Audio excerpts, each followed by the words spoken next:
Hi guys! Welcome to my channel. Kung bago ka dito sa channel ko, huwag kalimutang mag-subscribe. So, andito nga pala tayo sa Grow a Garden. By the way guys, nasa private server tayo dito sa Grow a Garden, kaya wala naglalaro. Kaya, pagpasensya nyo, ang late-late na itong garden ko. Pero tara, samahan nyo mag-garden dito sa maliit na garden ko. Ang mahirap lang to, 'di ba? Sa inyo, para sa inyo, mahirap lang 'yan. Private server. Yun nga pala nakaraang video ko, guys, is private server din 'yon, yung pinost ko na uy, may default din dito sa seeds to. Pero ayun. Pero bilhin natin. Ito carrot seeds sana, kaso nga lang wag na. By the way guys, support the Omocraft kahit ganun. Kahit old videos na lang nila yung natitira.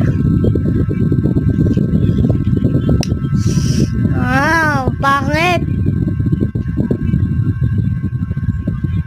Yung palang pinost ko, tuloy ko lang kanina. Yung parang pinost ko nung nakaraang video ko, ay may dragon fruit nga pala nito.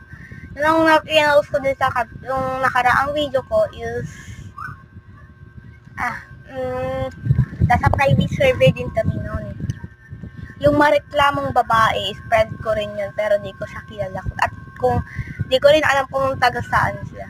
Kung sinong gusto makakuha na itong baltigan, layo na sa inyo na lang. Ayoko na. Ayaw ko kasi ng baltigan. At yung farm ko, dami-dami ko ng pangalan. Pero inan-equip ko muna yung iba. Bakit itong garden ko, no guys? Pero kailangan naka-15 na. So ito, meron tayong Liberty Lily Feed. Next yung mango. Add friend, yun na lang pala ako guys sa aking account sa Roblox April, yay! Pero guys, hanggang dito naman lang siguro na muna kasi medyo mahaba-haba na. Short lang to eh. So yun guys, bye-bye! Ito, ang dami-dami yung pet. Paradise petal to.